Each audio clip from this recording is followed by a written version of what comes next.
Bienheureuse Eugénie Smet, 1825-1871.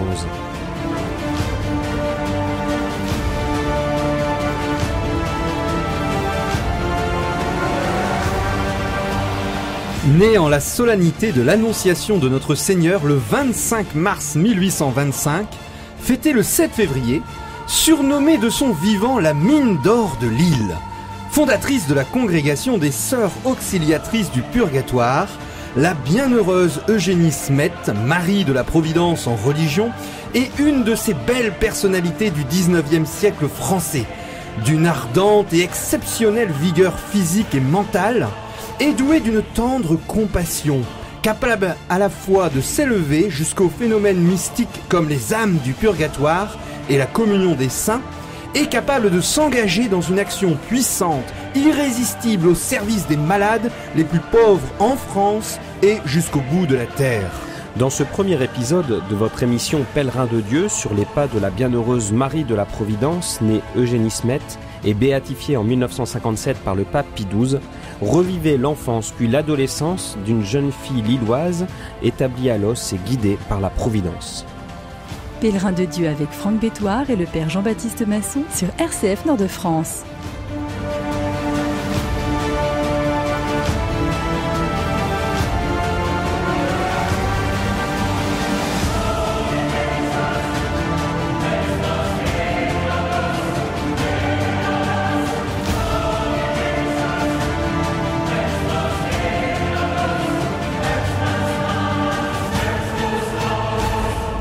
Eugénie Smet, la bienheureuse Eugénie Smet, nous sommes heureux de vous présenter une Lilloise dans cette première moitié du 19e siècle. Alors, peut-être pouvons-nous avant dresser un rapide portrait de notre chère ville de Lille, à l'origine flamande, puis bourguignonne à la fin du Moyen-Âge, espagnole pendant les temps modernes, avant de devenir française en 1667 lors de la fameuse conquête de la ville par Louis XIV. Les Lillois n'aimaient pas les Français et Louis XIV, et lorsque elle va être reprise, puis de nouveau reprise au début du XVIIIe siècle par définitivement française à la signature du traité d'Utrecht, au contraire, les Lillois vont accepter de bonne grâce d'être complètement français.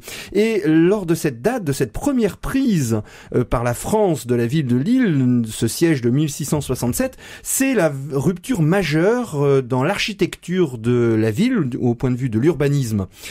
Le visage de la ville de Lille est profondément modifié par l'introduction du style classique français. Vous connaissez Vauban qui édifie la reine des citadelles, mais un nouveau quartier prend forme également, le quartier royal, où va naître, en partie un petit peu décalé, plus près de l'église de Saint-Étienne, notre pèlerine de Dieu, Eugénie Smet. Et l'ensemble donc de la ville de Lille va être rebâti en partie avec de somptueux hôtels particuliers. La rénovation gagne aussi la ville ancienne, et on peut encore constater de grands rangs de maisons presque identiques alliant le goût français de l'époque aux traditions architecturales locales. Donc Eugénie Smet va vivre au début dans ce sorte de vieux Lille avant la lettre de ces petits hôtels particuliers, mais cette caractéristique architecturale doit être complétée par la deuxième grande rupture, celle-ci plus religieuse, qui correspond à la Révolution française. Il y avait une vingtaine de clochers et d'églises ou de couvents avant la Révolution française, et cette fureur révolutionnaire va en faire tomber plus d'un. Je prends deux exemples. La collégiale Saint-Pierre, la première église où s'est fondé le noyau originel de la ville de Lille, et l'église Saint-Étienne ont disparu pendant la Révolution. La collégiale Saint-Pierre étant vendue comme bien national, et la seconde détruite pendant le siège de 1792. Et lorsque la ville de Lille va être aux mains des sans-culottes, à partir de septembre 1793, il va y avoir une grande vague de déchristianisation On va débaptiser les noms de rues, les noms de portes. La porte Saint-Maurice devient la porte de l'égalité parce qu'elle conduit au cimetière. Évidemment, c'est une sacrée égalité, hein, cette mort révolutionnaire. Et cette grande rupture révolutionnaire, par contre, dans la foi, hein, dans l'arrêt de la transmission de la foi, ne va pas atteindre la famille d'Eugénie Smet. C'est une famille qui est une famille du Nord, enracinée depuis de longues générations. Au moins 4 siècles de généalogie montrent qu'ils sont enracinés dans cette terre de France et du Nord. Alors c'est une famille aristocratique avec donc la mère d'Eugénie, en particulier Pauline Taverne de Mondiver, qui est de ces vieilles familles lilloises qui s'enorgueillent de descendre de Jean Bart. Alors c'est un milieu assez aisé, avec beaucoup de religieux et de religieuses dans l'entourage familial. Madame Pauline Smet, donc épouse son mari Henri Smet à l'âge de 18 ans, très jeune. C'est une femme assez pétillante qui aime la vie mondaine de ce milieu aisé lillois. Son mari est plus réservé, assez grave d'esprit, pratique, assez silencieux de tempérament.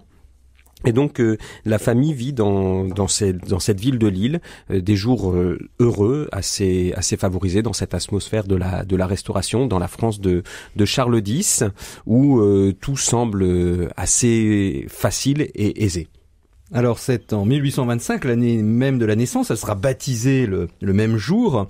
On a dû abattre la flèche de l'église Saint-Maurice qui était devenue dangereuse. Et dans ce milieu familial où il y a une forte transmission de la chrétienté, elle va avoir une particularité tout à fait étonnante et en développant chez elle une dévotion pour les âmes du purgatoire. Alors c'est tout à fait particulier et on a conservé une petite parabole de l'ami oublié.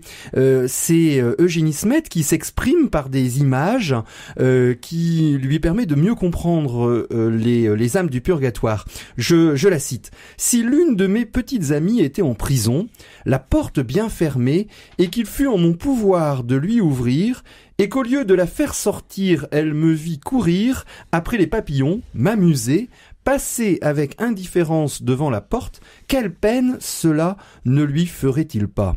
Eh bien voilà ce que souffrent les âmes du purgatoire lorsque leurs amis les oublient. » Alors les différents biographes de cette vie de la bienheureuse Eugénie Smet évoquent à tour de rôle s'étonnent un petit peu de cette dévotion pour les âmes du purgatoire, personne n'étant mort dans son entourage, ou bien alors parce que ce terme de prison pourrait rappeler que il y avait notamment à Los où ils vont déménager alors que elle a quand même peu d'années. Il y avait une centrale pénitentiaire, mais finalement on peut simplement admirer la connaissance et la transmission d'un dogme de la foi de l'Église, puisque lorsqu'on prend le catéchisme actuel de l'Église catholique, dans sa première partie, la profession de la foi, on énumère le credo et à l'intérieur, je crois à la vie éternelle, il y a un paragraphe entier sur la purification finale ou purgatoire, qui n'est pas quelque chose d'une invention personnelle ou bien alors une sensibilité, mais qui est complètement la foi de l'Église, où on explique que, je cite, « ceux qui meurent dans la grâce et l'amitié de Dieu, mais imparfaitement purifiés, bien qu'assurés de leur salut éternel, une sorte d'antichambre du paradis, souffrent après leur mort une purification, afin d'obtenir la sainteté nécessaire pour entrer dans la joie du ciel », argumentant les passages de l'Écriture qui sont nombreux et surtout pas croire que le purgatoire c'est une invention du Moyen-Âge, c'est complètement faux. Dès les plus anciennes écritures et notamment la pratique de la prière pour les défunts se mesure dans la Sainte Écriture et y compris dans l'Ancien Testament. Donc cette belle communion des saints, on aura l'occasion d'en reparler, permet d'avoir cette Église souffrante au purgatoire et qui est aidée par les prières de l'Église militante, de l'Église qui est sur terre père encore, et en première instance, au premier chef, la petite Eugénie Smet qui développe cette très belle dévotion pour les âmes du purgatoire.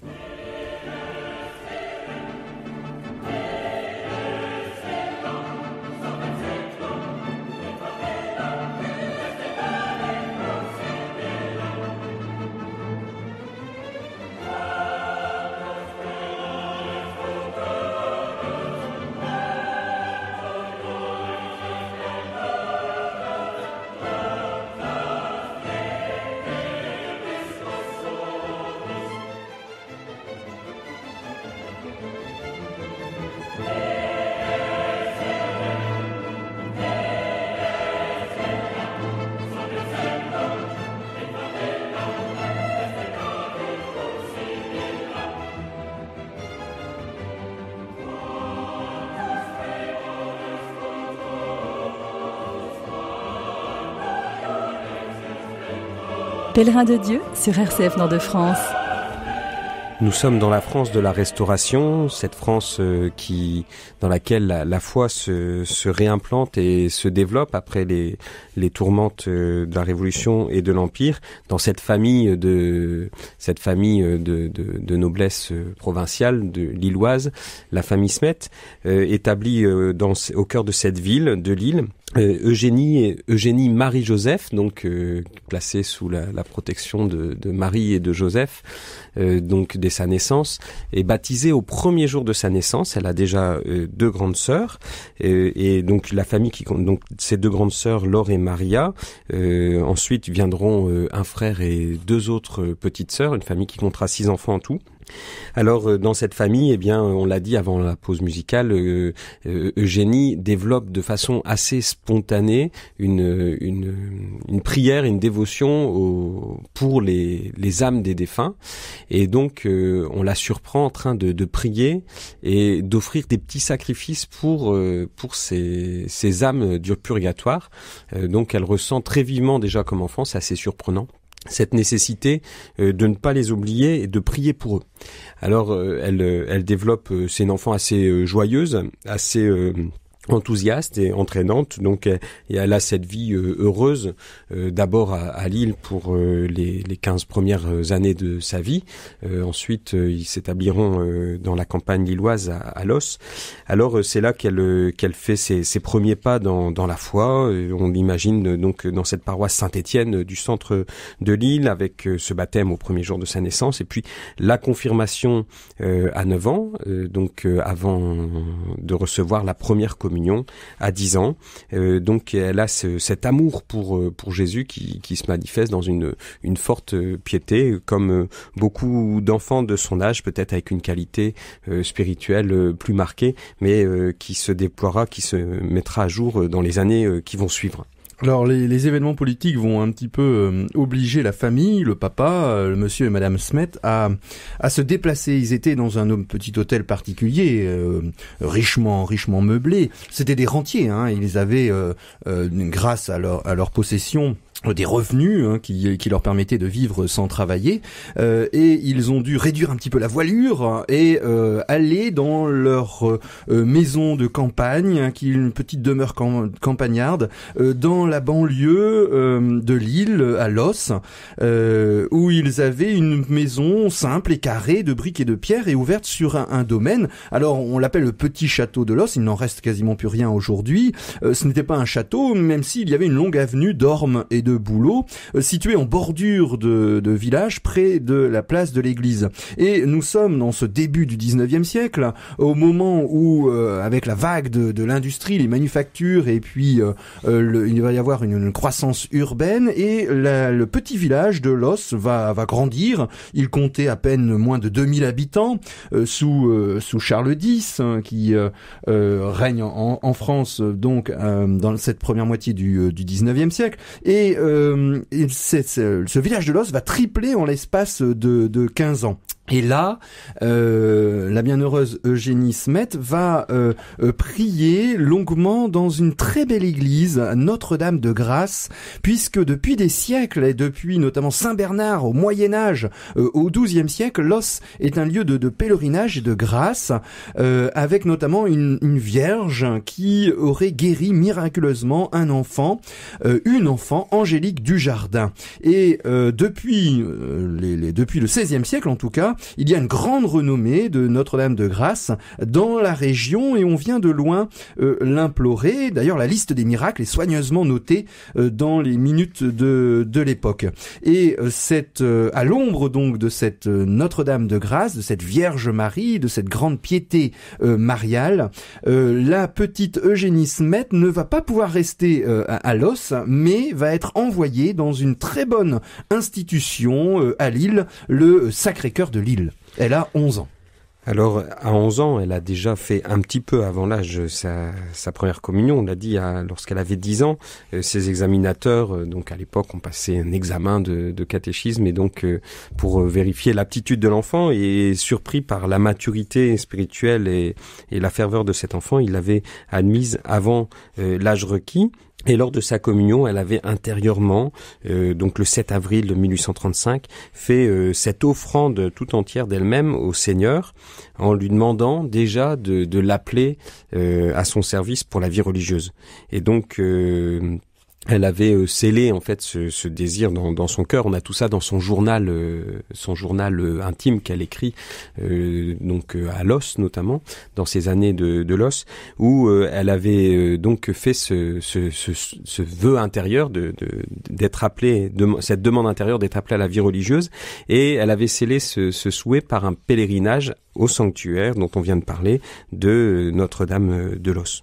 Alors, à Los, c'est une vie plus rurale, donc dans le charme de la campagne, donc dans cette propriété qui permet aussi à la famille de vivre de façon un peu plus modeste que dans le train de vie lillois. Et donc, après 6 ans de cette vie, en 1936, eh bien, ses parents lui annoncent qu'ils vont l'envoyer au Sacré-Cœur, donc dans cette institution lilloise où elle recevra une éducation par des sœurs. Alors, elle en est très heureuse.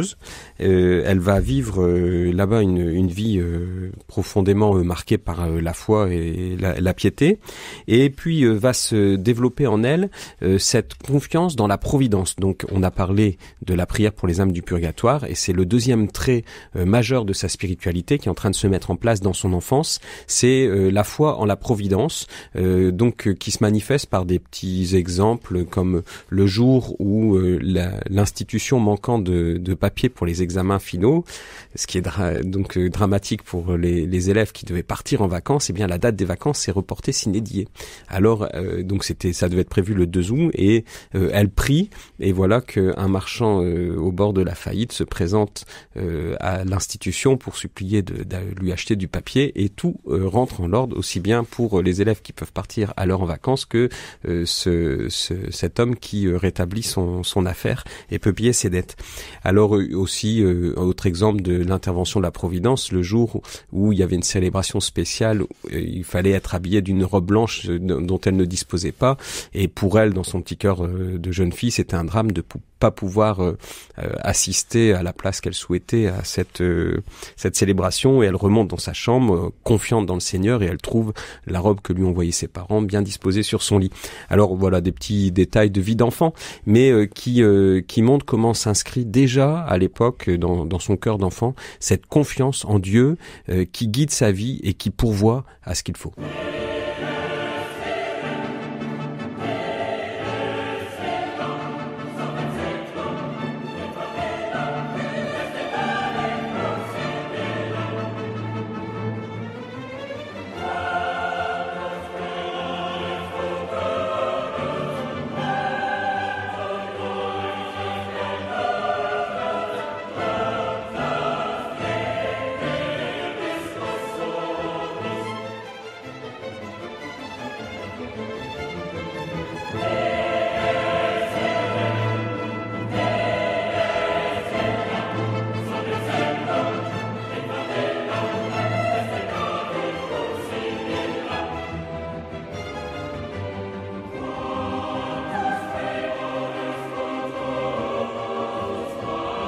Pèlerin de Dieu sur RCF Nord-de-France. Nous sommes avec la bienheureuse Eugénie Smet, notre Lilloise, qui, après des années d'études au Sacré-Cœur de Lille, entre 11 et 18 ans, va développer une grande piété, une piété pour les âmes du purgatoire et puis pour la Providence qui la guide. Elle demande des signes, elle se confie complètement et la Providence lui répond comme un dialogue d'un amour envers un autre amour. Et à 17 ans, en 1842, un jésuite, le père Cellier, vient prêcher la retraite des Grandes. C'est sa dernière année au Sacré-Cœur de Lille. Et là, la bienheureuse Eugénie Smet appellera cette année l'année de sa conversion. Elle va goûter les exercices de Saint Ignace de Loyola. Alors vous le retenez bien parce que ça va être un leitmotiv après lorsqu'elle va fonder sa société. Elle est touchée par ces exercices spirituels qui, la méditation de la vie de Jésus qui demande une offrande sans réserve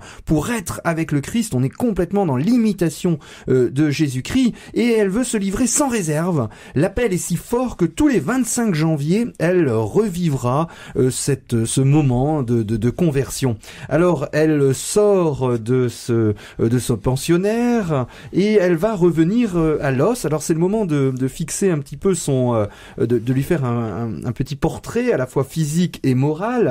C'est une jeune adolescente, elle a 18 ans, elle a un tempérament bouillant et entreprenant. Par exemple, sa dévotion pour les âmes du purgatoire quand elle était jeune enfant, elle l'a diffusée à l'intérieur du pensionnat du Sacré-Cœur de Lille. Elle est grande, mince, elle a le teint très clair, les yeux bleus un peu en amande, un front haut encadré par des cheveux châtains, un menton volontaire, un sourire toujours proche des lèvres. Elle aime être élégante et on a conservé un portrait d'elle avec un grand col de dentelle. Et cette vigueur mentale notamment, parce qu'elle est très gaie, enjouée, c'est une fonceuse, elle va se mettre au service de la paroisse et on va bientôt la surnommer la mine d'or de Lille, puisque tout ce qu'elle entreprend, ça réussit. Alors la mine d'or de Lille ou la grande demoiselle de Los aussi, telle que les enfants la connaissaient. Donc elle entreprend déjà petite, elle avait ce souci des pauvres et donc elle avait mis à contribution le jardin paternel et le potager pour nourrir des pauvres et elle entraînait déjà sa famille. Voilà, pour faire de la soupe. Alors il fallait que ses sœurs et sa mère goûtent la soupe pour savoir si c'était bon. On lui disait que c'était délicieux, donc elle servait ça aux pauvres. Donc il y avait cette ardeur pour servir à l'audevant des besoins des pauvres. Il était pas rare que des familles prennent sous leur patronage d'autres familles en difficulté. Donc il y avait comme ça 2 familles qui étaient suivies, accompagnées par la famille Smet.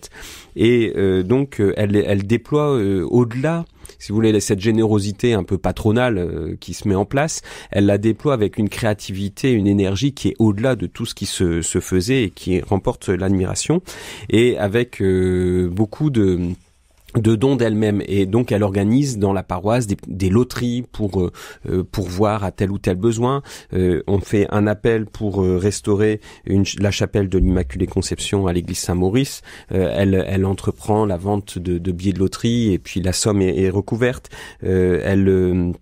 Elle s'implique, donc une de ses amies entre en religion en 1947, elle entre au couvent et elle était zélatrice d'une œuvre toute naissante, l'œuvre de la Sainte Enfance qui aujourd'hui continue sous le nom de l'enfance missionnaire, en fait qui était destinée à impliquer les enfants, non pas faire des choses pour les enfants, mais impliquer des enfants pour aider d'autres enfants, et donc de développer chez les enfants la générosité par des partages de petites choses qui étaient à leur portée, et donc ils rapportaient des sommes très modestes, et puis ces sommes étaient envoyées pour d'autres enfants à l'époque, notamment en Chine et au Japon.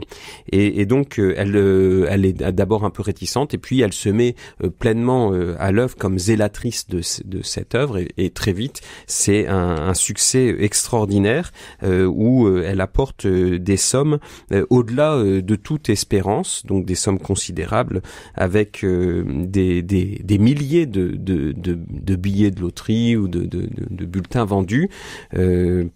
Donc elle imagine aussi de créer une petite image pour restaurer cette chapelle dont j'ai parlé, vendue 50 centimes, ce qui était une somme très modeste, y compris pour l'époque. Et donc même malgré la modestie de la vente, eh bien la somme est recouvrée grâce au succès et au nombre d'images vendues. Alors un échec aussi en 1854, alors qu'elle a 29 ans, mais qui dit aussi tout son enthousiasme et sa capacité à mobiliser autour d'elle. Elle voit que c'est important de faire une procession du Saint-Sacrement. Donc elle a ce désir pour la fête du Saint-Sacrement de faire une belle procession. Elle parvient à convaincre toute la ville de dépaver la voie principale et de l'entourer de sapins. Donc c'est un travail considérable que les gens mènent à bien dans l'enthousiasme. La pluie gâche la fête, mais la semaine suivante, tout le monde se rattrape en reportant d'une semaine cette fête en l'honneur du Saint-Sacrement.